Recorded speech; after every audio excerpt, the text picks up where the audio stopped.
उसका से कोई संविधान का मतलब नहीं है उस संगठन से।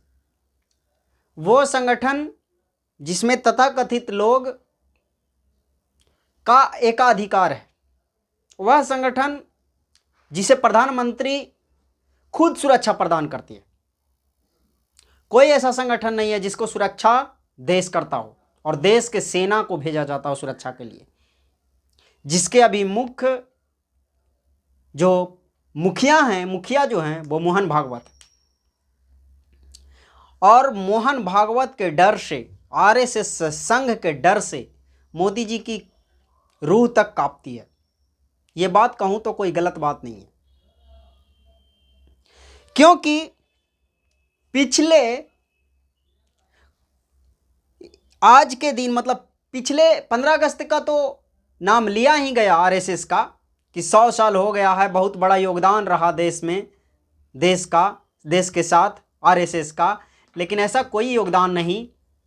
ये वही आरएसएस का संगठन है जिसने 52 वर्षों तक अपने हेड क्वार्टर, अपने जहां हेड कार्यालय होता है वहां पे नागपुर में इन्होंने आज तक तिरंगा को नहीं अपनाया, तिरंगा नहीं फहराया 52 वर्षों तक।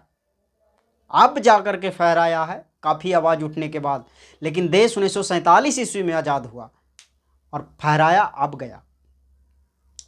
और इतना ही नहीं, जब आरएसएस 1 अक्टूबर 1925 को बनाया गया था और ये हो रहा था, अभी 100 साल, 1 शताब्दी हो गया, जब देश आज़ाद नहीं हुआ था उसी समय बना था।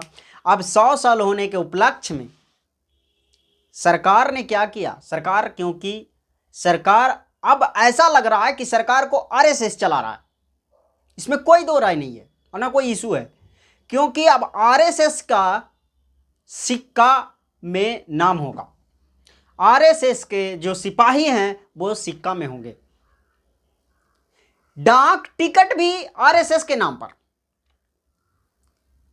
सोचिए,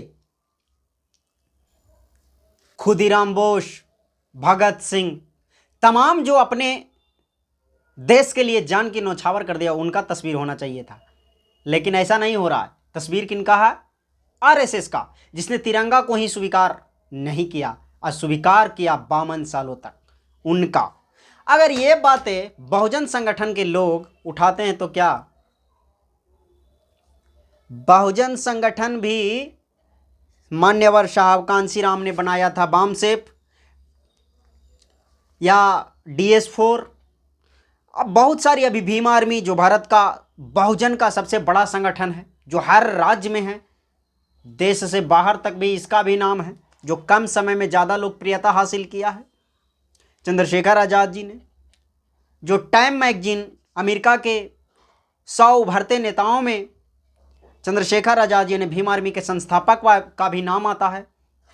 अगर ये लोग भी कहे कि मेरे 10 वर्ष के उपलक्ष्य में, क्वेश्चन तो बनता है, सवाल तो बनता है, अगर ये व्यक्ति कहे पैंथर सेना, दलित सेना, डिफेंडर, अभी एक अंबेडकर संघ बना है, ये अगर सारे बहुजन संगठन अगर कह दे कि मेरे नाम का सिक्का बनना चाहिए, तो प्रधानमंत्री जी इसको स्वीकार करेंगे? क्या ये इस संगठन का समाज में कोई देश के लिए सकारात्मक कार्य नहीं है? जो दलितों पे, पिछड़ों पे जब शोषण होता है तो यही संगठन उठ करके जाते हैं और उनको न्याय दिलाने का काम करते हैं। ये किन से लड़ रहे हैं? देश के शासन और प्रशासन से लड़ रहे हैं। लेकिन वो एक ऐसा संगठन है आरएसएस, जो देश और सेना उसकी सेवा करने में लगे रहते हैं। तो कहीं ना कहीं दो धारी तलवार की तरह इस देश में कानून प्रत्येक दिन बनते जा रहा है। जो एक प्राइवेट संगठन को राष्ट्रीय स्तर का मान सम्मान, यहाँ तक कि पैसों में, सिक्कों में भी नाम, और एक बहुजन संगठन हो या मुस्लिम संगठन भी हो या सिख का संगठन हो या फिर ईसाइयों का संगठन हो, यह देश धर्मनिरपेक्ष है, तो फिर एक तरफा न्याय क्यों नरेंद्र मोदी जी? सवाल तो बनता है साथियों। लेकिन ये सरकार की नीति को देख करके, वीडियो को शेयर करिए आप लोग, ज़्यादा से ज़्यादा कि जो समाज सोया हुआ है अभी, जो समाज कुछ नहीं मांगने का प्रयास कर रहा है, उसको कुछ मिलने भी नहीं जा रहा है। और जो लड़ रहा है अपने लिए मतलब हमारे लिए नहीं, वो अपने लिए लड़ रहे हैं। आरएसएस में एक भी ऐसा जो अध्यक्ष के पद पे हो, बड़े बड़े पद पे हों, वो दलित को नहीं बनाया जा सकता, ओबीसी के समाज को नहीं बनाया जा सकता। लेकिन आरएसएस बहुत बड़ा संगठन है। आरएसएस अब भारत का सिपाही सुरक्षा देगा, भारत का प्रधानमंत्री उसकी रक्षा करेगा। सोचिए आरएसएस कहाँ है, कर रहा है, करेगा नहीं, कर रहा है, और हमारा समाज सो रहा है। लेकिन अब हम लोगों को भी मांग करना चाहिए कि नरेंद्र मोदी जी को, भीम आर्मी को भी 10 वर्ष जब हो तो सिक्के में नाम आए, बहुजन समाज पार्टी का भी नाम आए।